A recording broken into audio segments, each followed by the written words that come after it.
So my first line of security, I'm like, okay, let me call hotel security because they're the closest, right? Yeah. And I'm like, wait, Buddy got a gun. I need to dial 911. This is the moment we've all been waiting for. It's time! Presenting the champion of the world, WamBams Yo, yo, yo, and welcome back. It's another Wham Bam Wednesday. You know, the show about ordinary people who have done extraordinary things. And today is a special treat for you. But before we get into the show, as always, the show's free. So I got to ask you, please go hit the subscribe button right now. Hit the subscribe button and then see that little alert button? Make sure you hit the alert button too so you get all of our alerts when we put out new material. Because trust me, you don't want to miss it. And as I promised you, today's episode, I got somebody that's just an ordinary guy. But believe me when I say he's done something super extraordinary. Well, you see Elvis behind me? Well, you're about to meet Blac Elvis. This guy is the famous producer, musician. He's a songwriter. He's a Grammy Award winning from artists like Fergie, Ludacris, Beyonce, just a few little names that you might know. T.I., a couple good people out there, and he's the reason why you get to listen to that music. And he's in the house today. Blac Elvis, welcome, baby. Thank you. Thank you so much. That was an amazing introduction. Well, dude, you're an amazing individual, and I can't wait to chop this up with you because you got so many great things. You know, these people out there today, they hear the music, but they don't really understand how music is made.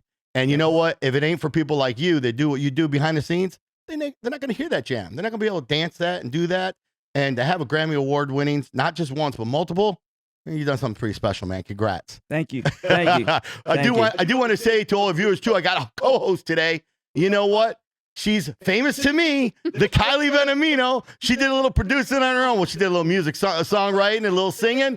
Kylie, welcome to being here today. Thank you. Thank you for having me. I'm really excited. Now, a little fun fact. I just got to tell the viewers, you were born on what day?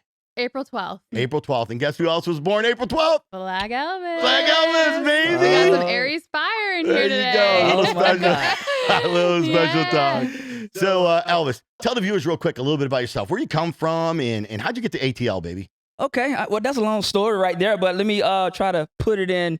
You know, Dude, we got all day. We got all day? The clock is on you, man. We got all time, man. I'm Okay. just want to hear it all. Okay. Well, first, let me tell you, this is by far the best podcast that I've ever been on. All right? That's amazing. The WamBams Podcast. This is incredible, you guys. For real? It's for real. I appreciate Like, that. That means a hands lot down. coming from you. Yeah. Thank you. Thank you I'm so much. almost tempted to push this button. I don't know what it does, but You go raise your eventually- seats up yeah, and everything. Eventually, I'm going once I get enough oil in me. Yeah.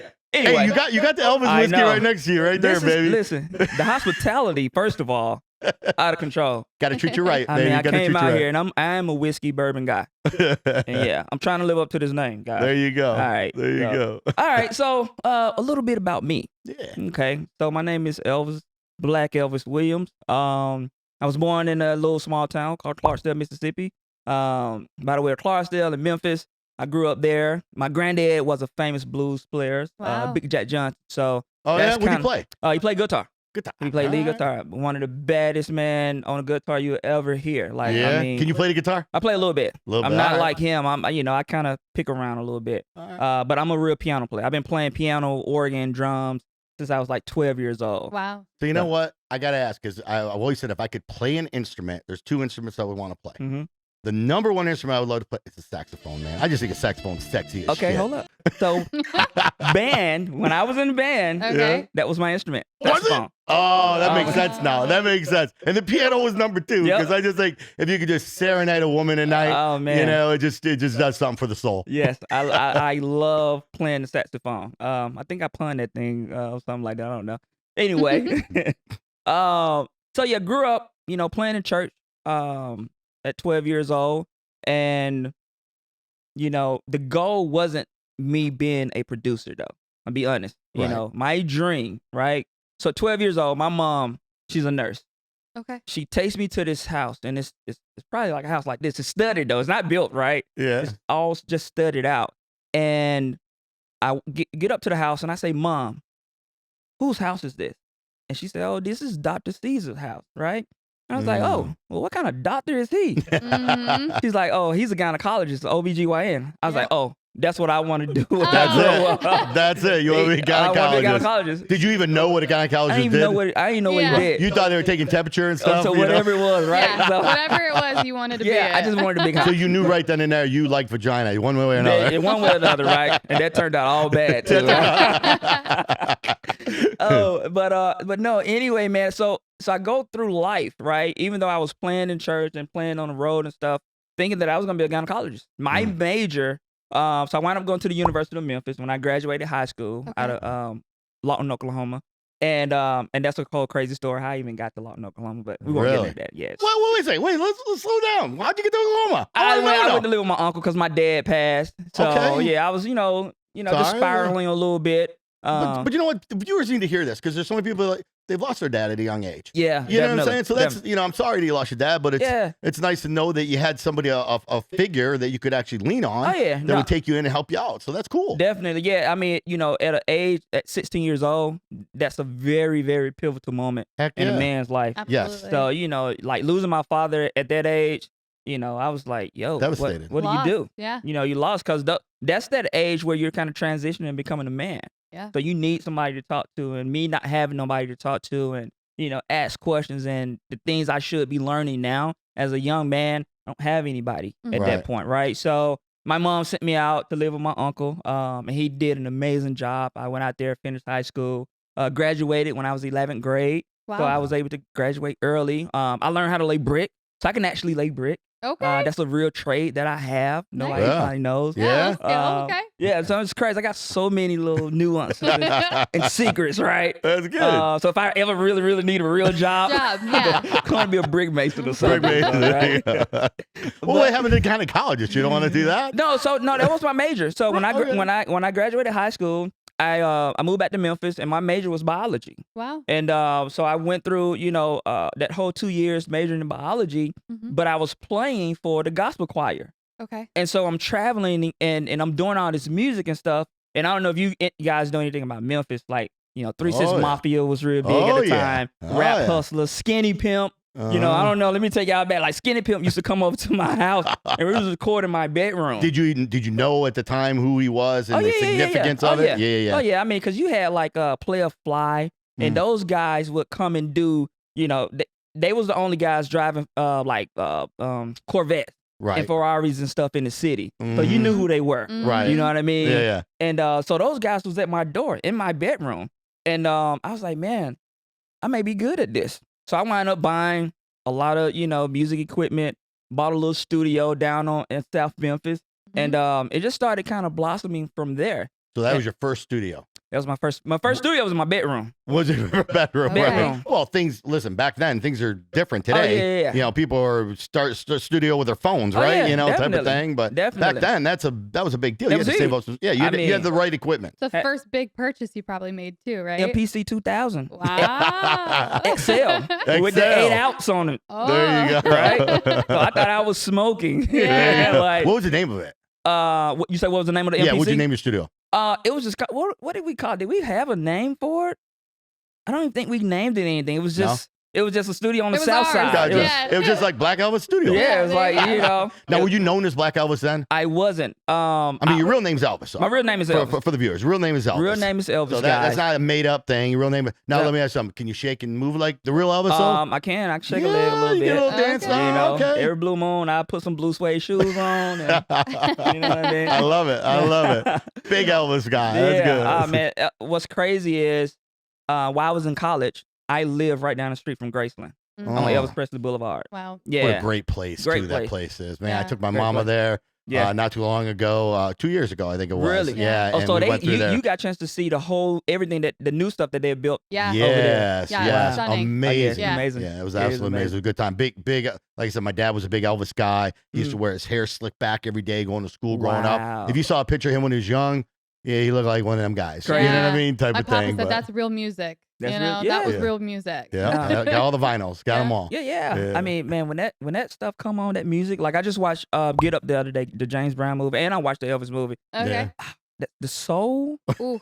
it does something to you. It does. It's different. Yeah, it's different. It penetrates your soul and your energy. Like, 100%. and we're not getting that music. And I get off into all of that. That's, you know. Yeah. Anyway, but so yeah, I wind your up. first studio. So you got your first studio. Got my first studio. I'm doing Who's all your this first stuff. customer? My first customer. Jimmy down the road? No, it's the Barcade. My first real customer. Oh, yeah.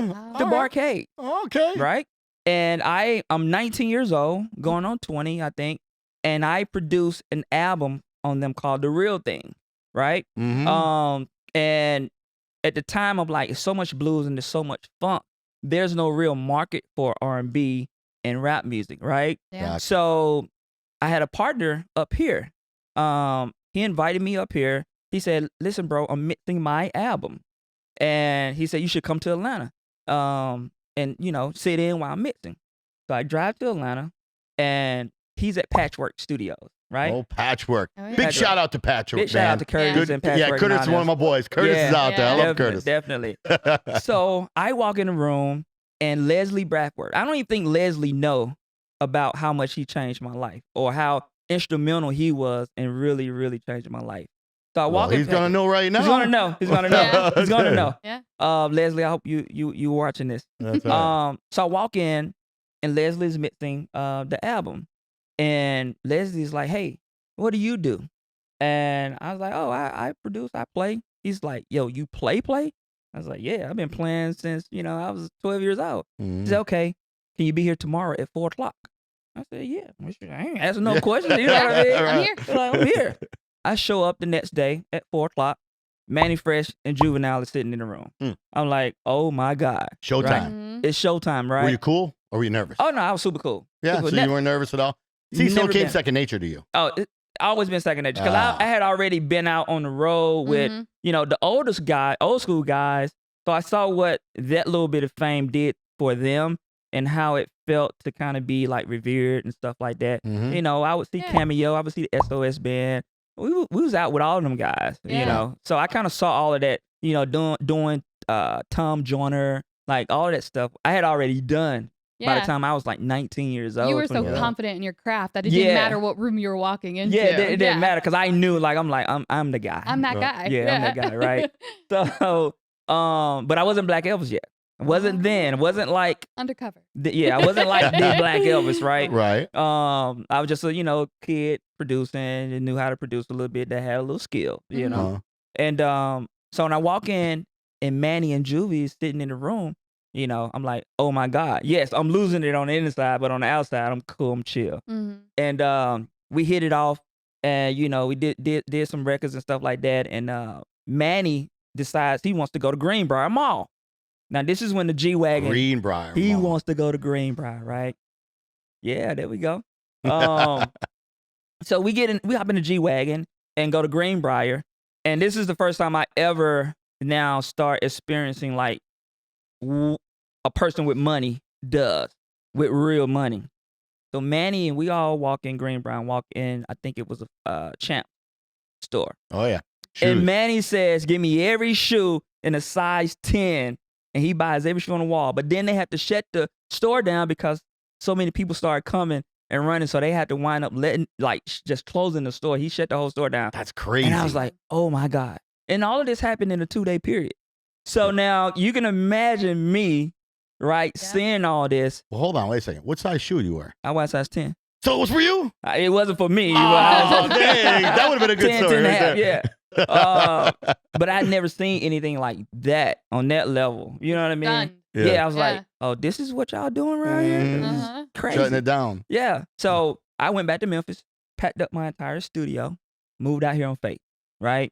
Didn't really know nobody, didn't have a place to stay, anything. Right. So I moved out here, came to Atlanta. This is 02, 03, and met a guy named DJ Rogers Jr., right? We had a mutual friend. And so for me, anytime I'm trying to just survive, I go and play. I play at church or I play, you know, out, whatever it is, Right. right? So at this point, I'm like, That's therapy for you. it's therapy, but Yeah. I'm trying to survive at this point. Right. I'm in a new city. So you're taking gigs wherever you can. Yeah, you Yeah. know what I mean? And consistent money for me is like, let me go find a church. Yep. So I don't know if y'all remember, but Mason right? Mason Bethel. Okay. He had a church out here. And I was like, if I can just get over there to the church, right, I can kind of survive.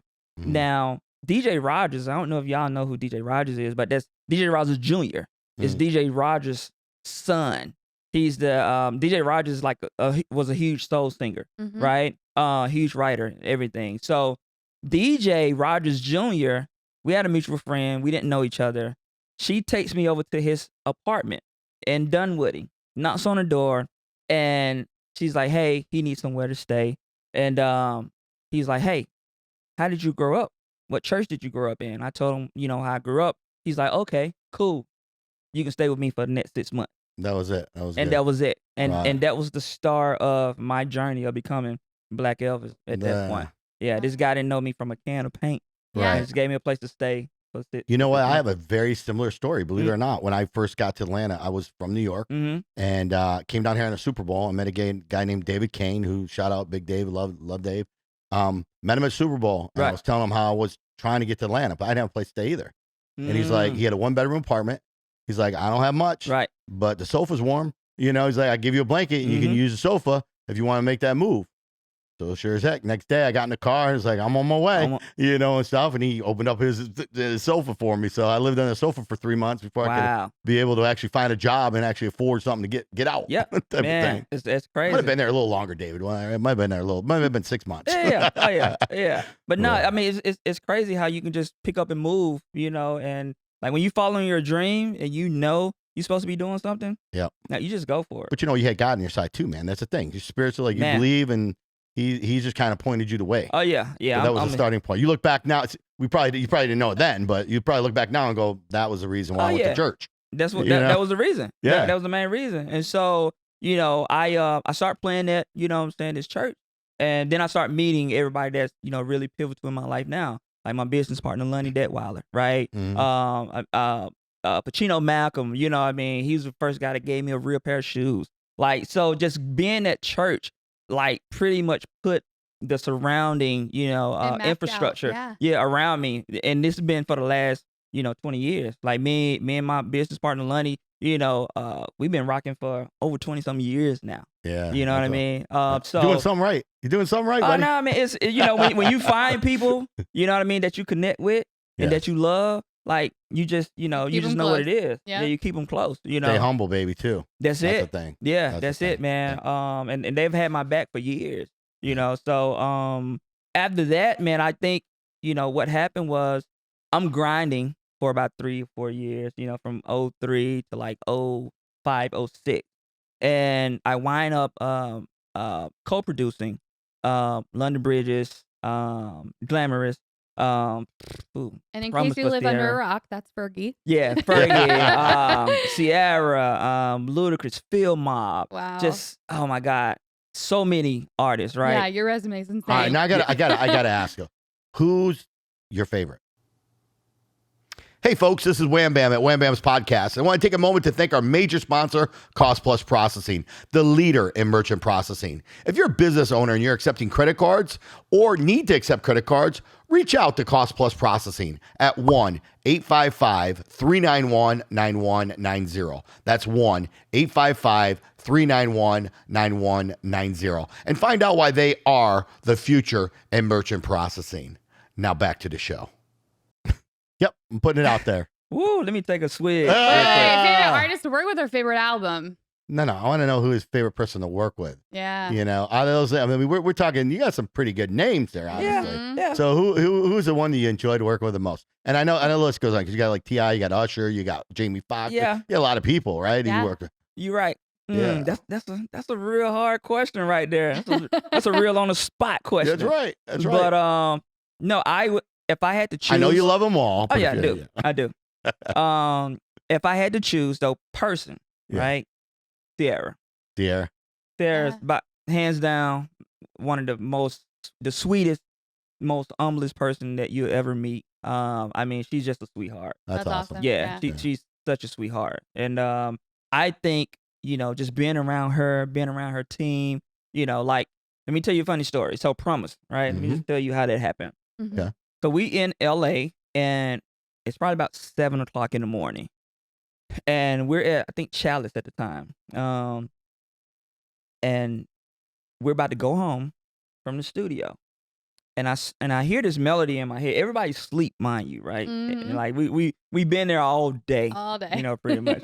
Literally Well, all that's day. part of the job. It's part of the job. Yeah, it's part of what comes with it. Part of the job. Yeah. And so I'm with Polo the Dunn at this moment, right? And everybody's asleep. So I come up with the melody, dun, dun, dun, dun, dun, dun, dun, that lead line lit, right? And I was like, oh my God. And then I put the chords, dun, dun, the 4 to the 5, the 3 to the 4. For y'all real musicians, y'all know what I'm talking about, right?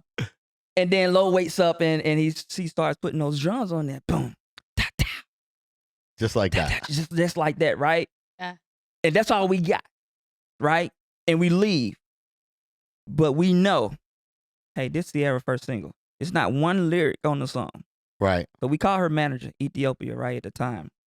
And we say, hey, E, listen, we have Ciara's first single.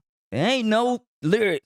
It's just music. Like, how do you say that, right? Right. No, He's we like, was just that confident though. That's how confident we were when we made music. We knew if it was going to be a hit record or not. That's I awesome. don't even need no lyrics. No, because you feel it in your You feel body, it. your soul, all of it. Yeah. You feel it. You just know, right?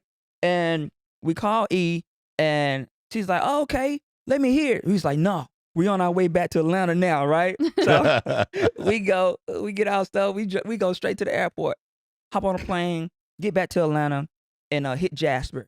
And Jasper Cameron, right? He's the guy that wrote it. Okay. He comes in and hit her song, and he just started, you know what I'm saying, just going crazy on it. And then I put the vocal on it, and I'm making I'm going crazy on the vocal and all that stuff, right? And CC come to the studio, and we're out at Tree Sound. At this point, Yeah, right? I remember Tree Sound. Yeah, we out at Tree Did a Sound. little work at Tree Sound, yeah. Yeah, I love working out there. Yeah. So many records, Yeah. right? So she comes in, she cuts the record, and mind you, like Ciara, she's not like a singer like that. She's a stylistic, voice, right? She can sing, but it's the energy in her voice and the way she style her vocals that really, really come across, real infectious, Right. So she comes in, she kills it, and like the next day, it's like, yo, BET want to shoot a special. And now we're over at Silent Sound, and BET is there, and and she goes shoots the video, and we see all the green screen stuff, and I'm like, oh my God, right? I still don't understand though what is happening. Really? I still you had no clue. no clue. Wow. I still don't really know, Yeah. or why. Yeah. right? Until one day I'm driving down Highway 20, and I'm passing Candler Road, and Greg Street plays Promise 8 times back to back. What? And I'm like, oh my God, what is happening? Yeah, this is about to be huge.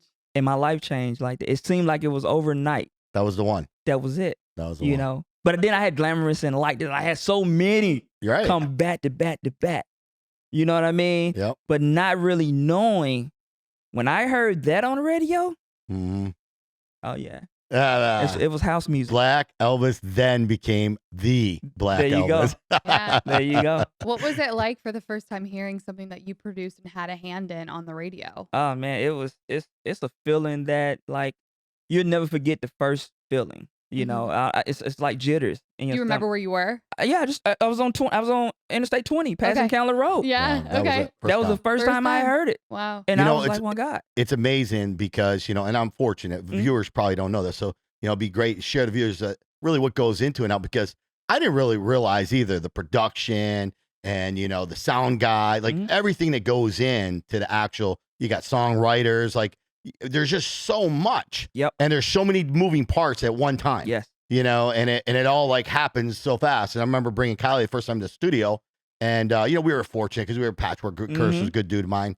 And, we got around some good engineers, some good people. There's so much. I'm going, all this goes in that one little song I just heard. I just press play and listen to it. Yeah. You know what I'm saying? Yeah. And it's like, wow, that's Yeah. pretty amazing. And it's like, yeah, you have a certain individual do certain things, but it sounds like you did multiple things on it. Like Yeah. you were putting things together, man. You're putting it down. Yes. Now that was a real You know, I mean, I think we probably really set a real sound in music sonically, you know, for the next, I would probably say, you know, 6 or 7 years. Mhm. Everything that came on the radio, you know, we probably did or had a hand in, you know. Now, did you ever really sing? doing. Did you ever sing any? On the vocoder, all Yeah. like all the vocoder work, like even on Mario crying out for me and all that stuff. That's me singing. How's it you know, go? Oh, is it? Yep. I didn't know Yeah, that. on Promise, all that stuff. Oh, Yeah, that's I'll me have to singing on the vocoder. Yeah, very cool. Now, is that something you ever wanted to do? Like, hey, I want to get in front of that mic. Like, I want to be that. I want to be that person on top of the song.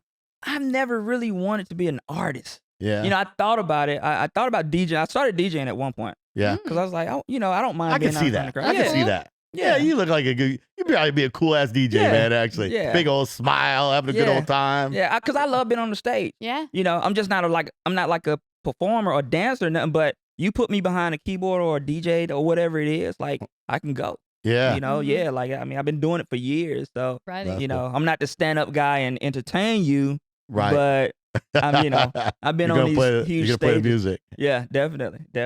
So what's it like when you actually create a song? You know you got a good one. Like, do you have somebody in mind for a song? Like, I know, like you had one, like Ego was a song, right? Yep. Beyonce Yep. ended up hitting a song, but was that actually made for Beyonce? Like, was she the ideal one? Like, do you guys go in there and say, let's create a song for so and so? Let's get one for Ludacris. Let's get one for T.I. Let's create a song, or is it we just create a song and then we find the artist that's going to go with it?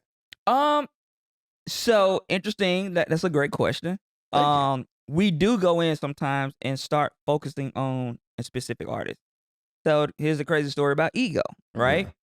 So Ego, we actually created for Jamie Foxx. And Big Jamie. Wow. yeah, it was Wow, a Jamie see? Foxx record, right? Yeah, that's a Yeah. big twist, huh? Yeah, From yeah. Beyonce to Jane Fox to From Beyonce. Beyonce. I think that's an exclusive. Oh, it is. Yeah, that was crazy. It is, yeah. That was a Grammy Award right there, boy. Crazy. Yeah. Crazy. And so what was crazy is if you remember the song, there's a part in the song where Beyonce says, I don't need no beat. I can sing it with piano, right? So that whole instrumental part where she says that and she's like, you know, humming, whatever she's doing. I did that for Jamie because Jamie plays. That's right. So in my head, I'm like, yo, I'm gonna create a moment for Jamie. So when he's on stage performing this record, You had he it in can mind. go crazy. That's it. Right. Yeah. So I'm so vivid and when I'm creating records, I think visually, Right. not just sonically, right? It's smart. Yeah. That's smart, yeah. I'm thinking how this is gonna come across on stage, how it's gonna come across on television, like everything, Mhm. right? So I'm thinking about all of these things when I'm creating music. Uh-huh. So that whole piano piece was like for Jamie because I'm like, yo, he's gonna kill it, Yeah. right? So the same thing. We call up Did Jamie's you- manager. Oh, you got to hold Jamie then. Oh, yeah, okay. yeah. Oh, what happened? What did he say? Fly to LA right now. So Yeah. we leave Atlanta. And we was right at Tree Sound, me and my partner Harold Uh-huh. Lilly. And we go to LA and we cut Ego on Jamie Foxx. I got a version I can play. Oh, yeah? You got the little version? I have a Oh, version I gotta- exclusive. I gotta hear it, Play it for man. you. Yeah. But we fly to LA and cut the record on Jamie. And Jamie is walking around with the record probably for about 3 months. So our publisher is in the studio. Beyonce is working on Sasha Fierce and all that stuff now, right? You know, we not really thinking about it. We ain't gunning for, you know, we doing what we do. And our publisher, you know, hits us. And he's like, yo, you know, B wants me to play some new records for her. I was wondering, can I play Ego, the Jamie record? He's like, shit, yeah. Like, oh, I don't care, right? Let her listen. Yeah, let her listen. So, you know, he plays B the record and he calls back. He's like, yo, B said Jamie just gonna have to be mad. Cause That was it? I want this record. She's taking End it. game. Taking it. So we hit Jamie. We said, okay. We hit Jamie. Yo, what you doing, bro? So, man, you know, I think people think I'm gonna be too arrogant. I'm talking about I got a big ego, you know, got a big, you know what I'm saying? Oh, that was his interpretation. That was his interpretation of it, You right? say, what about that piano part, Jamie? I put that shit in there for you. Right. So, you know, he's kind of sleeping a little bit. So he's like, okay, cool. Next thing deal. you know, Beyonce is on the record. Now, did he know this? Did you tell that We to didn't him? even tell him. You didn't tell him? Nah, we didn't. Oh, we didn't. shit. We didn't Oh, tell shit. him. How'd that go over after that thing I mean, got we're still popped? cool. You know, Cool. I still wind up doing, Freaking Me. Me and Marsha and Brosia wind up still doing, like, Freaking Me on the next album he had out. Okay. So yeah, I mean, we still, you know. You're so cool. Yeah, I know he got still cool. sick, man. He got sick. He went through some problems. You know what's crazy? I just saw him that night at the Hawks game. Oh wow. Yeah, it was crazy. Then the next day, all of that stuff, you know what I'm saying, came out. It was crazy. But I saw him walking, talking, all that stuff, and then right afterwards, he stopped. Right after it was, yeah. What they say ended up actually happening with him? They don't know. They Nobody's still don't. yeah. It's still. Yeah, I mean, so many. You doing better stories. now? Do you still keep in touch with him or no? I haven't talked to Jamie in a minute. I've talked to his manager more so every blue moon. His manager Breon. Mhm. Yeah, we're still every blue moon when it's something. Love Jamie. Jamie, love you, man. Paul for you. Love Praying Jamie, for you. Definitely. Hope you're definitely. good, man. I mean, he's such an amazing guy to be around too. He's funny all But the time. you messed up with ego. He did. He missed that boat. He might have been a little salty about that. I don't know. I never really had that conversation afterwards with him, right? But no. So she winds up cutting the record, and I'm like, it's just history. So we fly to LA. I'm bringing in all of the big band guys, the instruments, and all those horns. I got a real horn section there. Oh man, man, you know what? You're doing it right. You're bringing them horns. Man. It's a game changer on it. Game changer. And even today, man. Today, everything's still electrical and everything. Everything. You bring them horns in though, man. It's just bam. It's a whole different sound. Whole nother different sound. Yeah, Different sound. So we do that, and then we wind up, winning the Grammy. You know what I mean, for that record. Look, he says it so nonchalant, Kylie. Was very, you remember that? What that was like? Humble though. It was a humble nod. I like it. I like that. What was that like though? You got to tell us about it. What was it like to win a Grammy? No, I mean it's like life changing. Yeah. And did you get to go dress up, do all of the? Yeah, I went. Did all that stuff. Nice. And it was like the experience with that record, right? When I tell you this, I got to tell you this. When I first heard Kanye verse, when they sent it to me, I was mad, right? And I was like, yo, he's so arrogant. It's like, why would he make a 1:24 verse? This is Beyonce. How are you going to come on her song and do a verse for 1:24? He remembers it. Minute 24. Hey, oh my God. You're not a little hurt over that. I was livid. I almost wanted to cut his vocal because they sent me everything. It's like, yo, go back in. We got Ye verse on the front, and I heard I was so pissed. I was livid. I was like, I'm finna cut this down. It's like I'm just finna give him 20 bars or something, get the right? Yeezy off the album. Yeah, but so I just kept listening, though, and I'm like, wait, there's no stopping point to where I can just really stop it and cut it off, right? Yeah, you couldn't do it. Yeah, I just had to let him live. It was it made the record. It didn't make the record, but it added. Yeah, you know what I'm saying. That was the reason why the Grammy Ho not even came. It was the best collaboration rap R&B song, whatever it was for. But yeah, it was. So what's Kanye like in real person? Is he arrogant still? I mean, man, it's been so long ago since I've been in the room with Ye. Yeah. And he definitely wasn't, this where he is today. Yeah.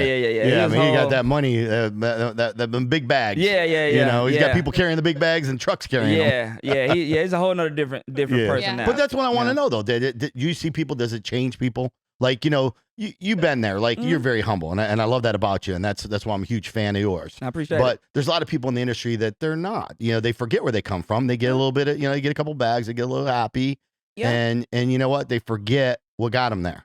No, definitely. And stuff. Definitely. And you know what they say. Money just makes you more of who you really, really are. Yeah. True. So at some point that character flaw was always there, and just having money just made it more. Prevalent. Yeah. That's true. I always say too, but you never laugh at those. They're passing you on the way up because you never know when you're gonna pass them again on the way down. There you go. So I mean, that's the thing with me. So I just try to stay the same person, even when I was in high demand. Mm-hmm. I just stayed the same person. Yeah, that I've always been. You have to. Yeah. Who's the most arrogant person you worked with though? That you really like? Do you ever say no to people? I know you got a list of them, but do you ever say no to people like, nah, man, I ain't working with them? I got a list, but... I got a list. Oh, you got There's some people on my naughty list. Hey, they're not on the Christmas list for sure. Seriously though, like who's the most arrogant one? Like you're like, man, just totally, you wouldn't believe it. I don't even know if she's really worth mentioning, but I will mention her. Yeah. Chrisette Michelle. Okay. By far. Oh. Probably the worst experience that I've had in the arrogance sucks, man. Yeah. Arrogant people just suck. Yeah, there's no reason for it. None whatsoever. None whatsoever. And it was one of them things that could have really been avoided.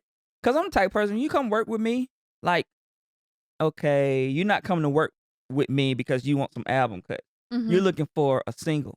You're looking for me to do your album. Like, Right. Yeah. I'm not the guy that you finna just come and play with. Like, cause I'm expensive, first of all, Right. right? So, You're like, not expensive. You're worth every penny, man. there you go. Come on, don't be saying that. I like You're worth that. every I'm penny. worth every penny. That's right. Yes, I've been doing this for this long to be You able to do get it in the 5 minutes. value. The value is more with you. That's all. There you go. There That's you right. go. So, when you come and you feel like that you have achieved something that, you really haven't really arrived yet, Mhm. I'm like, maybe just bring it down a little bit. I'm not going to go there with you. There are some things that if you want, just have a conversation with me. Sure. Right? So she wanted to record and she wanted everybody to get out of the room. And so I was like, oh, okay. Mm. Not a problem. If you're going to kill the record though, right? Right. If you just going to murder the record, if I can trust you to do that, then I don't have no problem leaving. Mm-hmm. But I probably had more hits than you at this level where you are So right it now. wasn't like a personality thing where she was shy, like Sia. Like, Sia I don't know. It sings wasn't. backwards because she's so shy. It was just more, It could have been. okay. I don't know. But that's not the big issue that I had with her. Yeah. The thing was, when we finished the record, she calls back and have her mom call back and says, oh, we think the song need a bridge. And we was like, huh? Well, we should have did that while you was here. So, in all, what she really wanted was publishing on the song. Right. Of course. Right. Yeah. And that could have just been a conversation Yep. had with me and my partner. It's like, hey, you want publishing? Cool. Let's just talk about it. Mm.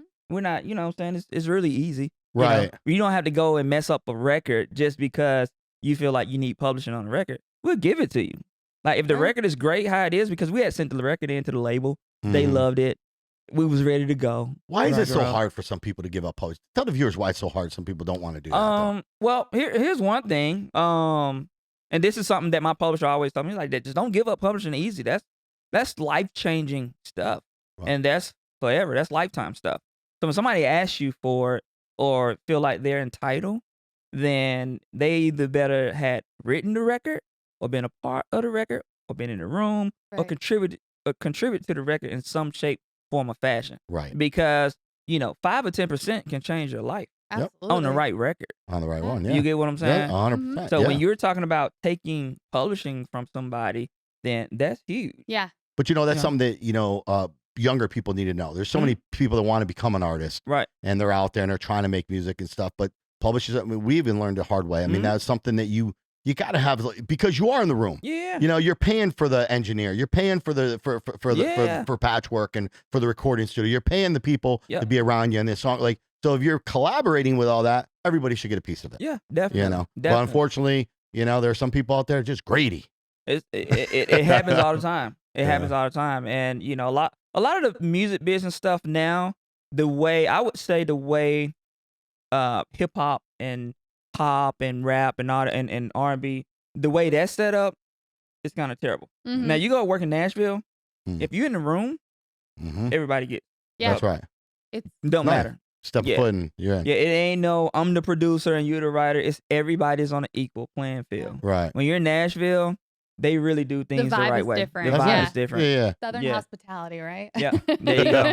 There ain't no fighting and scratching and No. people what do we call it? Holding up the records so you can't get the money because it's 120% That's out right. on the record. Like Yeah. you got Right. disputes everywhere. It's just it's a lot. It is a lot. Did anybody ever try to buy you? Just try to own you? Be like, hey, Nah, you know I what? mean, Let me just pay you off. You just work for me. oh full yeah. time, all Well, that. not that, but people have offered to pay me for publishing on records and stuff like that. So Yeah. but I'm like the money never equates to what that looks like over a lifetime. You know what I mean? Well Like said. Well said. when you have the catalog that I have, like Mhm. that little money don't equate to right now. Right. You get what I'm saying? Yeah. 100%. Yeah, 100%, so yeah. I live my life by leverage. If I got leverage, I can always go and do whatever I want to do. Right. Like if you ain't got any leverage anymore, then Right. Make 2 phone calls. Yeah. Back in business. There you That's go. it. That's it. There you go. 100%. There you go. So you've talked about, some of the people that you have worked with, and you've worked with some of the best of the best out there, right? Is there anybody on your list that you haven't collaborated with that you would absolutely love to? I don't know. I mean, if Michael was around, I would have Yeah. loved Ooh, to. yeah. Alive or dead. I like it. really, Yeah. really work with Michael. I would have really loved to work with Prince. Wow. Like all of the great, Yeah. you know, Elvis. How about Elvis? Elvis. The Oh my God. Elvis? The Could you Elvis. imagine Blac Elvis and And Elvis Elvis. together? Elvis Yeah. and Elvis. That would Well, have that would be crazy. Yeah. That would be fire. Yeah. That would have been crazy. Uh-huh. Hey, digitally, they might be able to do that these days with AI and everything else. Well, that's what I mean, come on. that's what we're doing right That now. world's crazy. See? That's what we're into right now. Oh, man, you got to expand on that. We got to hear about some of that. We're gonna get off into it. We're gonna get off into it, man. But yeah, all of the great that has gone, the past and that moved on and transitioned. Those are the people that I would have loved Yeah. to really work with. And I was close to working with Michael before he passed. I was really, really close. That's And so cool. all that stuff happened. But yeah, everybody else now, it's cool. I love what everybody is doing. Yeah. And I still, still active, but I'm not excited like I Right. used to be about, that. Other Okay. things excite me now. Something's going to happen. Yeah. Something's going to happen. It's going to get your excitement again. You know with what? that. You know what I need? A little time. You just I need some time. blues and funk, man. That's what I'm talking about. That's what I That's like. your passion. Listen, man. Yeah. If you listen to my theme song, Wham Bam's theme song, I had Aaron Tyson I had some funk me up some stuff. Yeah. I said, man, that's what I need. I need horns. I need need that. some cool stuff, I man. need some cool stuff, man. Like this music put me to sleep now. Today, it's all so similar, right? It's all It's just so similar, and it's beats. But man, yeah. there's some good stuff. Don't get me wrong. I'm not knocking it, but there was a time for it. But now we need to change, man. We need to Yeah. get back to real You soul gotta get back music. to real soul music. Like get grind. You know what I'm saying? I mean, everybody got a story. Every song's got a story. It's Yeah. got, there's a rhyme and a reason to it. But some of these kids today, man, they just don't get they don't that get it. feeling. They don't you know, get that it. you Feel get. it. And- Well, and- hey, what was it like working with Rick Ross? I know you work with him. I know he's got lots of yeah. lyrics. Oh And no, shit. Ross is you cool. know? What people don't know is Ross was born in Clarksdale too. Like Oh, we're from yeah? the same Nice. place. Come on, did you know each other growing up? We didn't. No, We didn't know each other. His grandmother lived not too Don't tell far me he was from born where- April 12th. You say what now? No, Don't tell me he was born April 12th. I don't think so. Yeah, I don't think so. We were both in the hospital together. Same right. day. But no, his grandmother lived in Mississippi still to this day before she passed. Very- So I would do a turkey drive, and my business partner Lunny, Yeah. every year we would bring a celebrity down to Clarksdale, Mississippi, and give away over 1,000 turkeys Oh, that's every year. awesome. So I had Rick Ross come down Oh, with that's me one awesome. year, and we gave out turkeys and stuff because Oh, he's that's from there, awesome. and his grandmother was still there. All his cousins and stuff. Yeah, so That was That's probably cool. That's good to know. Yeah. special. I know he's a man full of lyrics, so it's got to kind of mess you up sometimes in the studio. oh Or yeah. you just let him kind of go do his thing. No, Ross, man, he's a vet. He's always been on that level of just, understanding how to make songs. One thing I love about Ross, he know how to make a record. Mhm. A lot of artists, they can rap or they can sing, but they don't know how to make records. So, Right. like Ross know how to really, really make records. That's what he does well. Yeah. And his tone, his voice, is different, So let me ask you. That being said, is there anybody where you you had a record ready, Mhm. and they didn't like it? Besides Jamie Foxx, we already know where that one went. Grammy hit, Mhm. Beyonce. But was there anybody that says, you know what, man, this I don't like it, and ever kind of like okay, I don't ever think we have actually cut vocals. Well, yeah. I mean, there's been plenty of records I would say that people have passed on. Glamorous, right? So Glamorous was a record for Gwen Stefani. Oh, I could see that. Yeah. Oh, It was now Okay. that makes sense. I can Yeah. see that too. Yeah. we had did a remix to Luxurious. She had a Yeah. record called Luxurious, and she had put Slim Thug on it. Mhm. And they wanted a remix, and I think Pharrell kind of hated on us at one Oh. point because he had Slim Thug on the record and it wasn't his beat or whatever. Oh. And you get a Gwen- lot of that in the industry. a little lot bit of haters, sometimes. is it more jealousy or is it just kind of? No, I think it's more political at that time, right? It was, Gotcha. I think Pharrell had gave Gwen, what was the record? What was the big record he did for her? It was some record he had done or whatever. They had formed a really, Yeah. close Good bond. relationship, Yeah. yeah. So Now they're on The Voice together and everything else. Yeah, it was, they had their whole thing. So Right. when we sent in luxurious, they was like, oh, this sounds like some 80s type of stuff. It's, pretty terrible. He's like, oh, okay, cool. All right, cool. Yeah. Go out to LA, get with Fergie. She and kills it. She kills it. Glamorous comes and it's number one in the world. Yeah. House music. Mm-hmm. There you go. So Every girl in America was singing that. I tell you another thing. When I knew I made it, when I start hearing Glamorous like in Macy's and Walmart and stuff. Yeah. When you start hearing your songs in like just like retail stores, you're like, oh, this is different right here. Okay. Yeah, okay. Yeah. Yeah. You like play it a little louder. Turn that up, man. Yeah. Turn it up. I'm in Bar Taco and they play like. You ever get sick of hearing one of these songs? I do. Do you? I got to the point to where every time one of my records came on the radio, I would just turn it off. It was just, my music was playing so much. I just turned the radio off. Good problem to have. Yeah, that's what I'm saying. Good problem to have. And then I started realizing, like, oh, wait, Elvis, you need those songs to play. Yeah. you want these checks to keep coming in. Yeah, exactly. Do you like me to go to bed and you have the song in your head and you just can't get rid of it? You do that a lot or no? All the time. All the time. All the time. You ever get up in the middle of the night and just start writing like, boom, I got something? No, I did. I'm going to tell you a funny story. We're working on Genuine here. This is a couple years back, and I think I had lost it. I think I lost my zeal to hear. Oh, really? So I was in the studio and I couldn't think of anything. I mean, I wasn't getting a raise. So I called kind of like a writer's cramp. Well, you had a like my team called it the raise. Like, oh, Elvis got the raise, and I get it from God, right? So I can just hear, I see colors, and I just hear all these melodies. At this particular time, I couldn't hear anything, and I leave the studio. And I remember going home. Now I leave the studio. It's probably 7 a.m. in the morning. Right. I drive all the way to my house out in Beaufort, Georgia, from Midtown. Right. Mm-hmm. And I don't go to bed, but I sit on my couch, and I put my head back. And at this time, my engineer was Mac Woodward. Right. Love this guy. Like he with me for years. And it's 9:30 in the morning at this point. Mm-hmm. And I get it. And I called Mac. I said, we got to go back to the studio. Ow. And we just left. Yeah. Right? Yeah. And I said, I got it, bro. Just like that. And I go out, bam. And we create 2 records.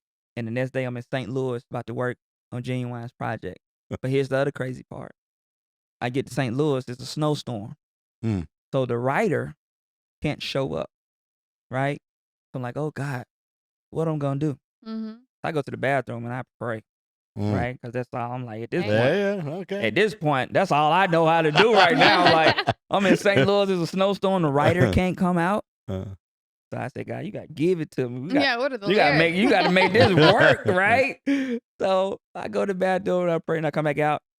And the writer calls. He's like, look, bro, I'm going to write the song, and I'm going to vocal produce it over FaceTime or Zoom. What did we have at the time? It was Periscope or something like that. Oh, yeah, One of these things, whatever it was. That was back in the MySpace days. Yeah, like one of these video conferences, whatever we had. or Yeah, something. it was something.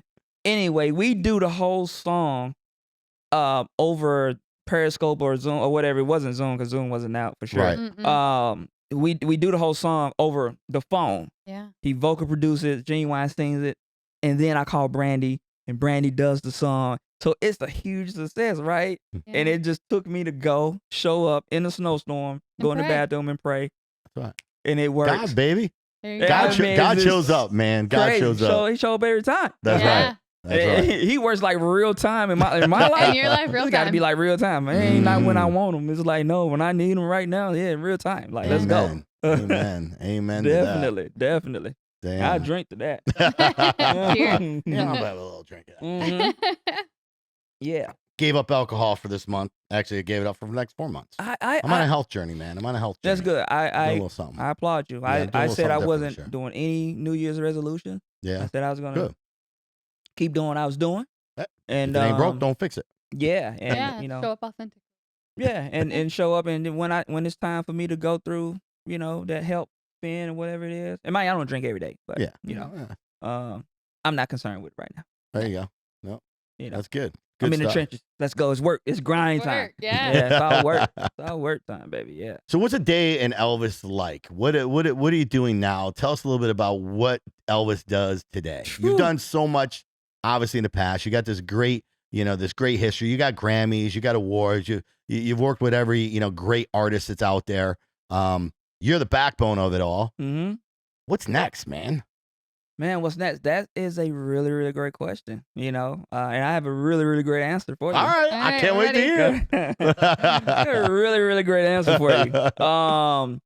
So, it's 2020, COVID hits, and, I'm back and forth on the road and working and stuff.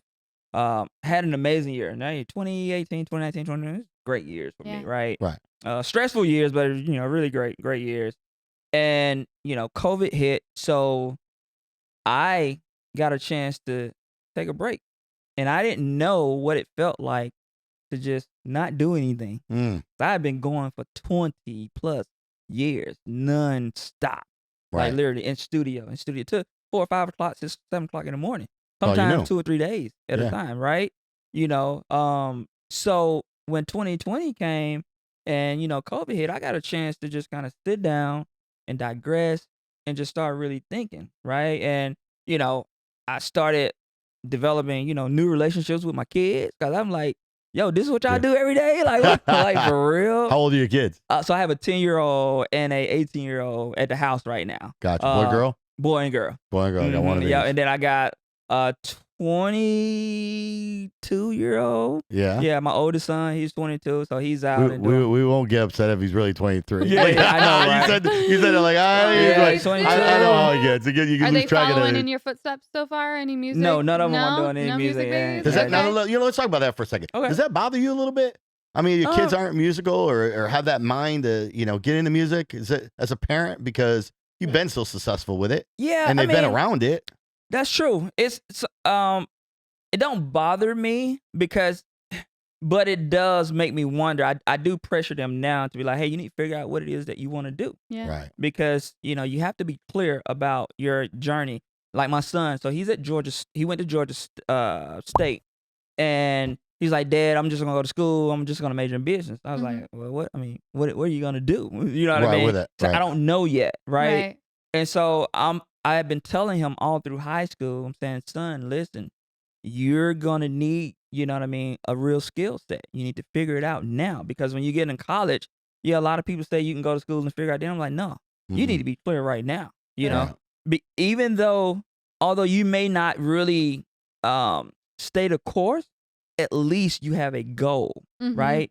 Like, I know I was going to school to be a gynecologist. I'm not a gynecologist, but I'm a, little side turn. Little side turn. Big side turn. You know what I'm saying? I still was able to achieve success at a level that I would have if I would have became a gynecologist, right? And I love what I do. Right. So, the fact that he's not musical, it doesn't bother me, because he would be like, oh, Dad, my friend think, he making sing, stuff like that. And, he don't bring stuff to me all the time.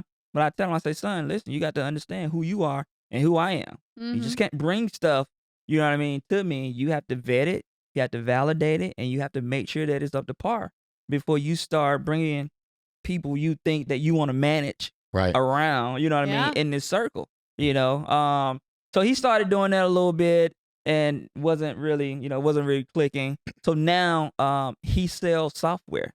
So he's super successful at selling. He sells SaaS and software, stuff like that. So he's into the tech world, doing really, really good. So I'm proud of him. Yeah. And now he comes back and he regurgitates everything that I told him over his entire life, right? It all comes full circle. And it all comes, he's like, Pops, you told me this, and, now we have these intricate conversations and things, to help further him. Yeah, you know what I mean? Cool. In his life journey. Yeah. But my 10-year-old, he's a gamer. I'm convinced now he's probably gonna be a gamer, right? And I tell him, I said, hey, you gonna sit up there and play video games all day? You better be great at it. Now, I don't care what you do. That's right. As What's long his as game? Fortnite. Fortnite? Oh yeah. Oh man, I'm putting Rocco with him.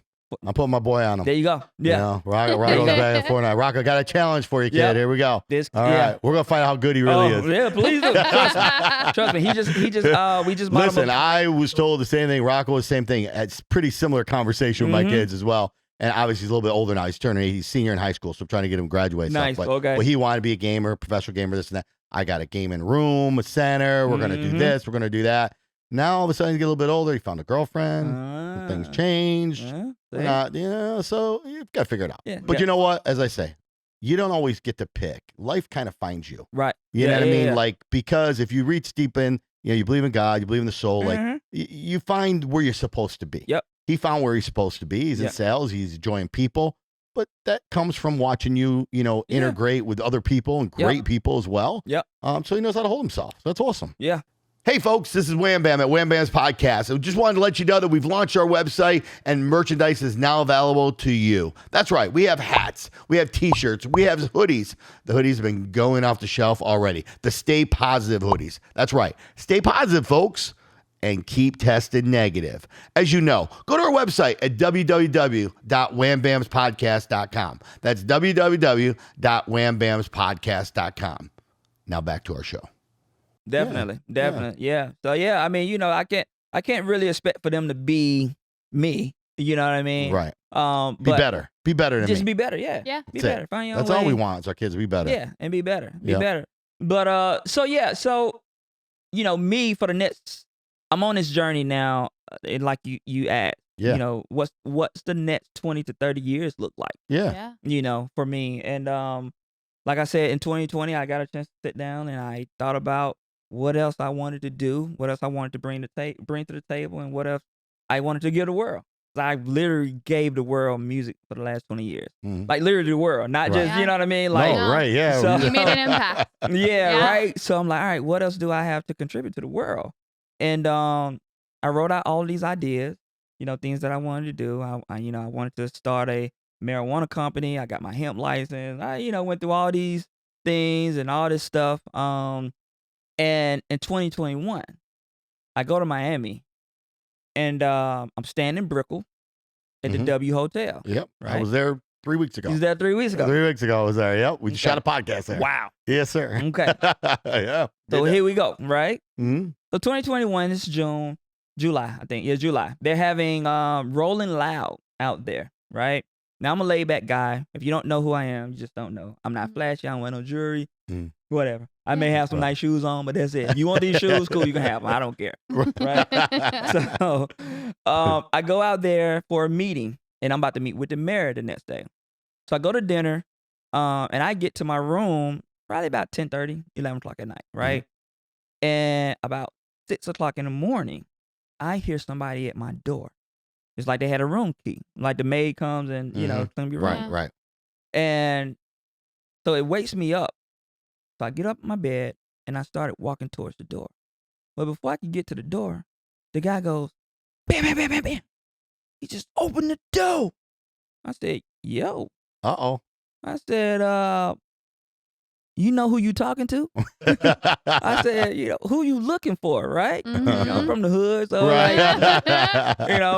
I'm startled, but I'm not just like, I've been here before. Yeah, right? Yeah. So I'm like, who you looking for? Yeah.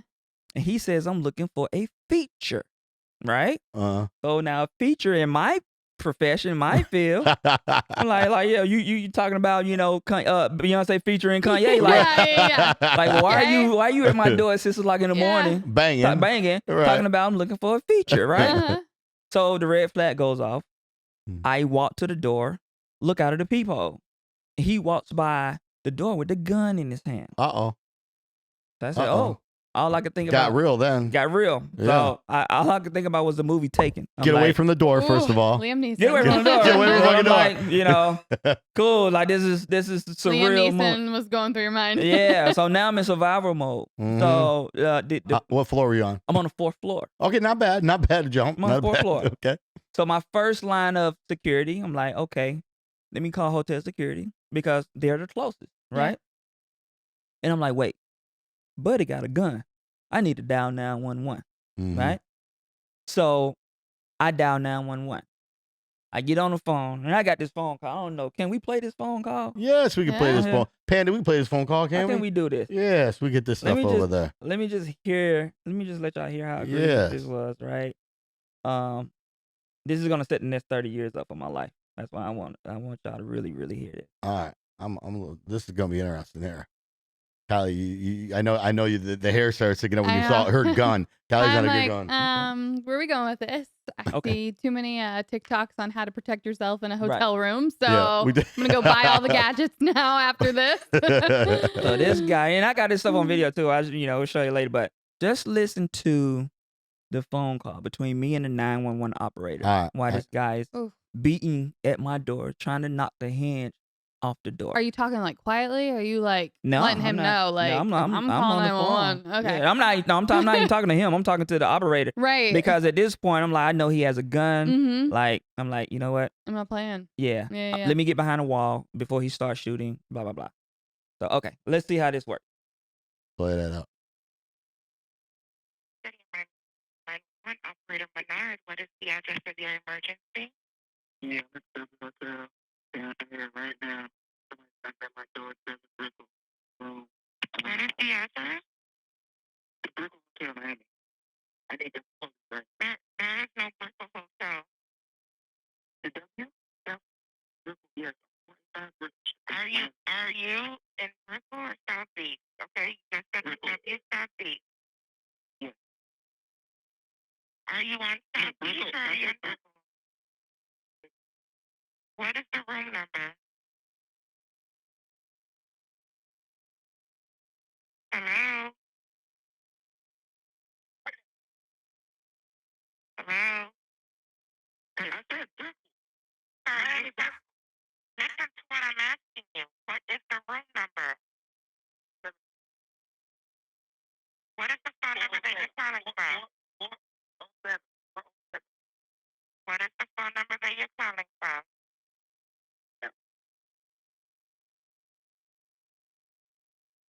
Your name? How can I help you? Tell me exactly what happened. Tell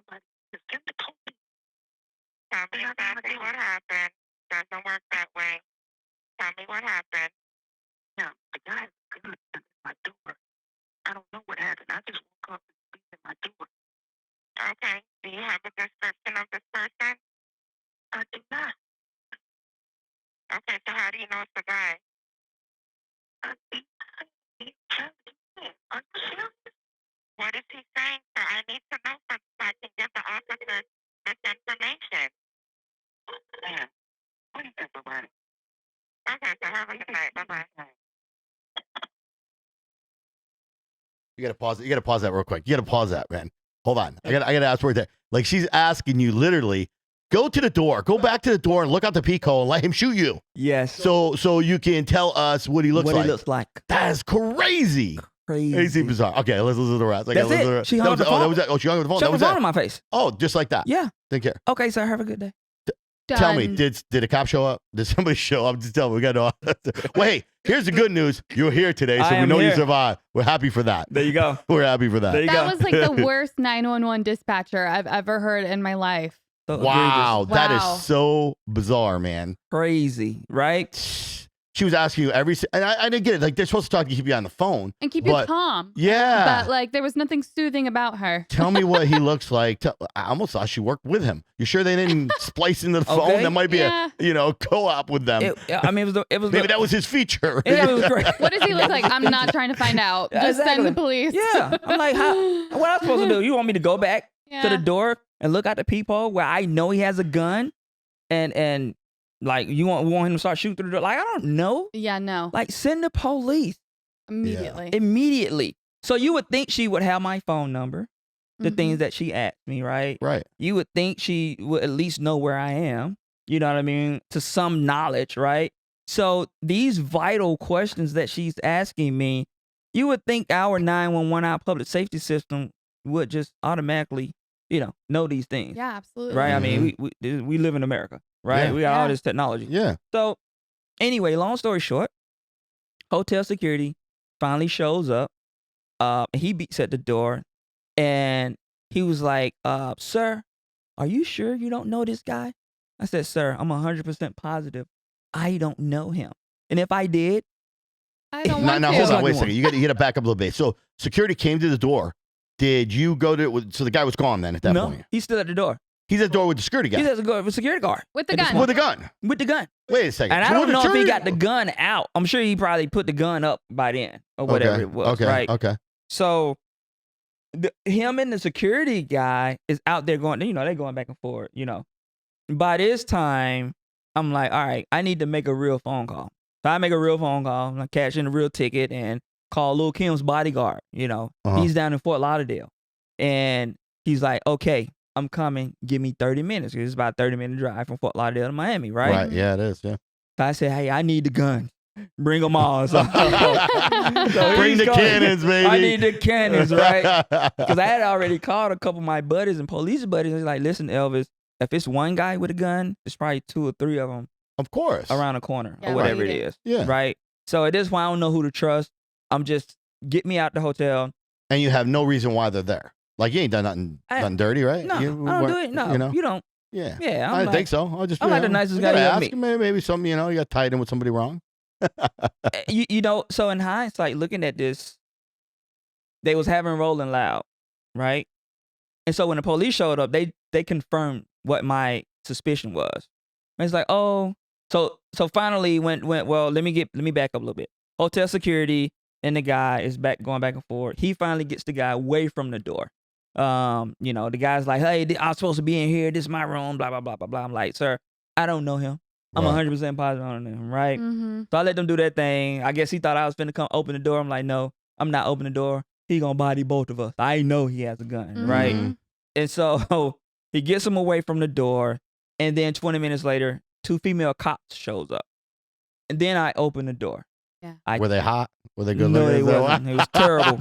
Terrible. Was it a joke? Did this all turn into a joke and a stripper? No. No. I wish. Oh, okay. I wish. Damn. And so when the female cops showed up, I tell them the whole story. And they was like, oh, you're in Miami. People be drunk. They be high all the time. Stuff like this happens all the time. Just like that. Just like that. Just blew it off. Just blew it off. Didn't take a real police report or anything. Wow. No, I mean, it was crazy. It took me 3 months to get this because they didn't take a real police report. Yeah. Wow. It was egregious, right? So I'm waiting in the hotel. Big T comes to get me, take me to the airport, and I get back to Atlanta. And of course, I want to sue. I'm like, I'm finna sue everybody. Right. Yeah. I'm mad. You woke me up. You scared to shut me. You tried to threaten me. Everything, 911 hung up on me. Everything. Security guard did nothing. Exactly. I'm like, yo, what the what? They're all in cahoots, man. Yeah. They're all in cahoots. I'm like, yo, this is crazy. They set me up. And what I think happened was because there was so many celebrities in town, I think the little girl that checked me in, just, it's easy just to put in Elvis Williams and everything's going to come up, right? And I think she did that and it's like, oh, we got somebody, let me put them here and send so-and-so here, blah, blah, blah. Because otherwise, like, I don't tell nobody my travel, you know what I mean, arrangements. Nobody knew, you know what I'm saying, where I was going to be staying and all of that stuff. Right. Like, you had to do that. Totally random. Totally random. See who I was. Yeah. And I should have used an alias, but I'm like, I'm only here for one night. I'm not finna go out and party. I'm not hanging out. None of that. So it sounded like you think they were hustling you? They was hustling, yeah, of course. That's what security guards in it too. There you security go. guards in it too. He was in on it too. Yeah. Yep. And that's why I tried to get you to open the door. There you go. And I wonder what happened. We don't want to. No, I would have woke up if he'd have got in because he was playing with the door first. Right. Like, why would you even be playing with the door? Like, you can get in. Mm-hmm. But I had, you stayed there, so that electric lock. I had the electric lock. Yeah. You know, and they do got an amazing spa though. I'm not gonna lie. Listen, I'll never stay here again in my life. I hear you. Well, trust me, I won't either. Now I'm hearing this stuff for sure. Crazy. Of course, I ain't Elvis, so there you have it. Yeah. How did it all end then? So they wind up, not doing anything. One day, like, they offered to comp my room. I'm like, what? You comp my room? Like, you think I give a shit about? No, they got cameras, right? They got security cameras and everything else in the hallways. They got to see the person. Nothing's done. I asked to see the person. I asked for all of that. Nothing. Oh, no, we can't. We want to protect him. We need to protect that. For what? You want to protect the guy that was trying to get in my room? Yeah, for what? With the gun? Yeah. What? That's crazy. What? What's weirder is the 911 operator. I'm not gonna lie. Yeah. It's crazy. I wonder if they, like I said, intercepted that call and it was part of their scam. I mean, it happens. I see it in movies, right? Shit happens. Could be right. Technology today. Could be. But well, Couldn't have, because I was able to get this from 911. What they didn't know is all they were going to get is a damn pair of shoes. That's it. What you want? You want some shoes? I don't carry no real cash. Like, man, $40 in my pocket or something. Like, Damn. whatever. That's crazy. So anyway, I get back to Atlanta. And of course, I'm talking to all my lawyers. And I'm like, hey, somebody got to pay me. I'm like, this is crazy. All right, well, Elvis, what's your damages? Well, I'm traumatized. What do you think? Like, this guy just tried to kill me. You know what I'm saying? Like, rob me. Like, I'm paying, what the room, $600-$700 a night, whatever it was. Yeah, well, it was more than that for me. And like, you probably stay in the penthouse. You know what I mean? Well, no, I haven't played well, but I had a suite. Yeah, so I'm like, what do you think? I'm not staying at some Motel 6. Like this, I'm supposed to be able to go to sleep. That shit don't happen. Yeah, you're safe. You should be safe there. Yeah, supposed to be safe and somewhere like staying somewhere like this. And anyway, it's like, well, okay, cool, we can fight it, but probably gonna cost you more money than you willing to spend to just really take this thing all the way. Then it's all right, cool. You got the right person. I'm a person that recognizes a problem, and I come up with a solution. So I got with my tech team, and we built a platform, an app, and a web portal called Hero Alert. So now when you call 911, it's like FaceTiming them in real time, and it gives them your address, your phone number, your date of birth, everything. They can see what's going on in front of you, behind you, and all of it is in real time. That's amazing. Yeah, so it cuts down on that time to deliver the critical information when you're in an emergency moment. Even if you can't talk, you can text now, right? And it sends all of that information directly to the nearest 911 dispatcher. And then they're able to send that to the nearest first responder. Now we've created a seamless ecosystem. Yeah. And it's all in real time. Nice. Wow. Yeah. That's amazing. Yeah. That's So super smart. People need that, because you just never know what kind of situation that you're going to be in. If you can be verbal, if you can't be verbal. Yes. So that's huge. Yeah. Wow. So that one little situation changed my whole life. Now I'm like, oh, this is purpose. You're focused. That's right. Yeah. Well, because you don't want it to happen to somebody else too. Exactly. You sit there and go, wow, you know what? Luckily, they chose the wrong person, but I am the right person. I'm the right person to get this shit done. Yeah. Yeah. Y'all got the right I feel one. that. Yeah. Yes. Say, okay. I'm going to make a change. There you go. You know, and so for the last 2 years, almost 2 years now, I've been developing that, and we're finally, about to release the pilot. I'm pretty much done with the tech. Awesome. And we're about to start releasing the pilot out here in Roswell and Alpharetta. Nice. And I'm just gonna. So it's an app. It's an app that you can obviously purchase on the App Store. Yeah, so the app is free. We're in beta, so I haven't put it up live yet because we're gonna run through a pilot. We're in beta. You know what I mean? We're testing and making sure all the UATs and APIs and all that stuff is working properly. Yeah. And probably in the next month and a half, 2 months maybe, you'll be able to go to the App Store and just download it. Now, how'd that get started? Like obviously, entrepreneur, you're a business guy now. You're smart, right? You're a smart guy anyways. We know I am, that. yeah. Right. But now you create something, like you said, you found a problem, you find a solution, boom, you're helping the world. Yeah. But how do you get involved with, you got 911 here that you got to say, hey, we want to integrate with you and all. How did that go? What were those conversations like? And where did you have to go to get them? Yeah. So I I went to LaGrange. I don't know if you guys are familiar with it. So, oh, yeah. So I go down to LaGrange for about a month, and I start training with the actual cadets down there. Chief Lou was the chief of police down there at the time. I think he just retired. And I told him about what I was doing. Hero at first, we're still focused on the community, building that bridge between the community and law enforcement. But what I wanted to understand was, what's the dynamic between the police, and the community? So in order for me to understand that, I needed to go and see what they was getting taught and trained, right? So I went through that whole training, process. Went down to LaGrange for like almost 2 months. Sat in their school. I saw all the stuff they were being taught, and just started understanding the process. You dove in. I had to dive in. Yeah. I had to dive all the way in because I'm fully committed. Boom, I'm committed. Yeah, now. You have to. That's the only way you win. Yeah. The only way you win. You have to go all in. And so what I started understanding is, I'm like, wait, police get a bad rap a lot of times. Now, don't get me wrong, there are some bad apples. Sure. But everywhere. Yeah. But what we don't really understand is, let's take an officer, right, that goes to work at 6 a.m. in the morning. He responds to a train wreck or a shooting or whatever, or robbery or whatever it is, right? At 7 a.m.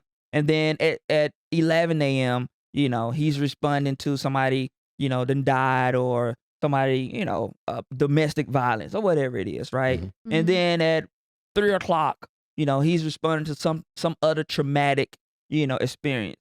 Not any way to release the things that he has already experienced within those 4 or 5 hours.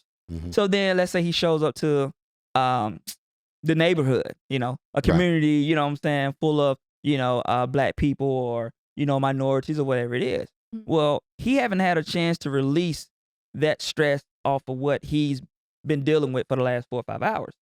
So when he gets to a certain neighborhood and there's a domestic violence case, or there's some kid, being irrational, right? He goes and he don't know where he's at on the ladder. So he may be feeling a sense of frustration, or he may be angry, or something in his personal life may be going on. We just never know. That's right. You get what I'm saying? That's everybody walking down the street. Walking down the street, right? People, so he shows up and the kid wind up, he tased the kids, or worse, he may shoot the kid, or they get into a tussle. And when they get into a tussle, a crowd gathers, right? Yeah. So when that crowd is gathering, now he got 3 or 4 different threats where he don't know that, little Pookie maybe, have a brick, or, little John may have a stick, or whatever it is, right? Yeah. He's on alert and he don't know where the threat is coming from. So his thing is, okay, how can I make sure I get home safe tonight, right?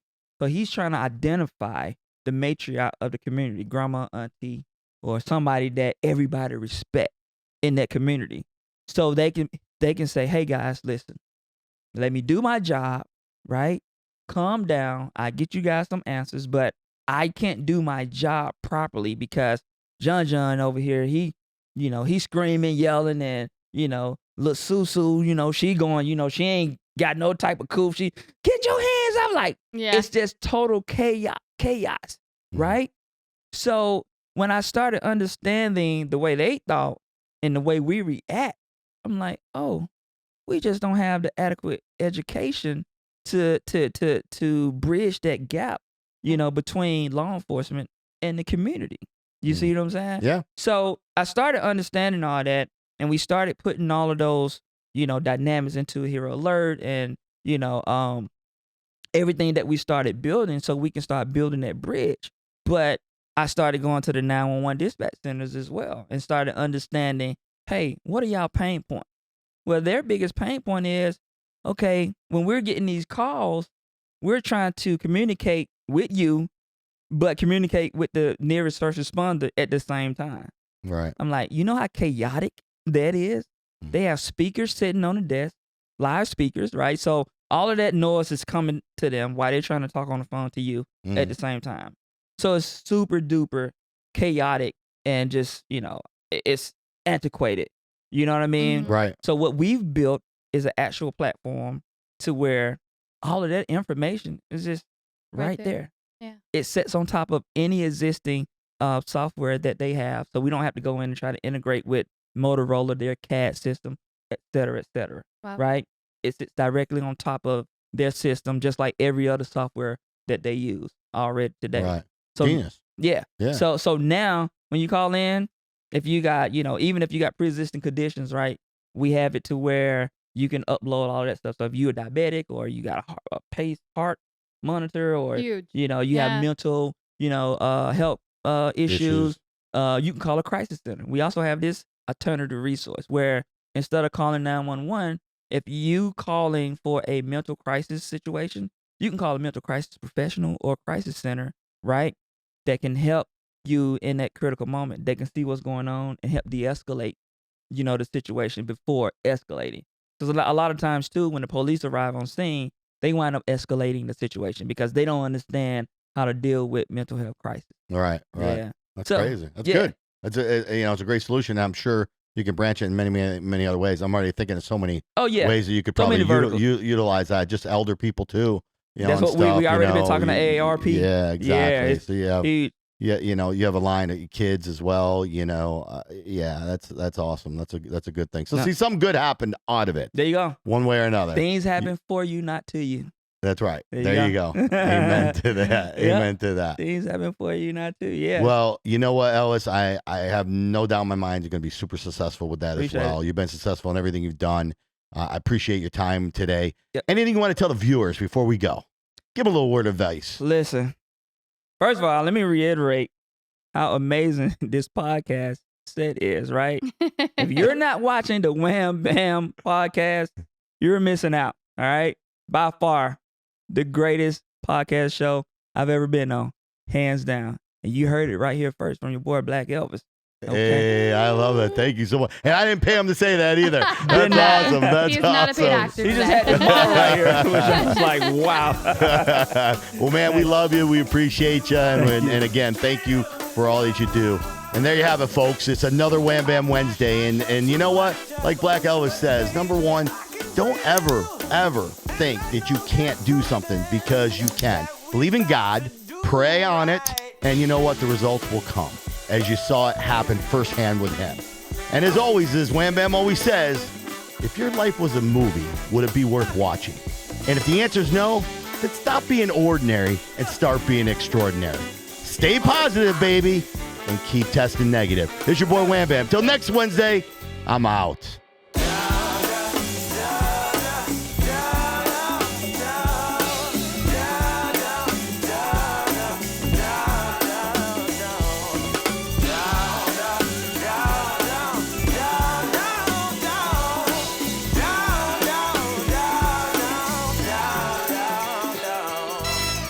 This podcast was brought to you by Cost Plus Processing, the leader in merchant processing. Call 1-855-391-9190 and find out why they are the future in merchant processing.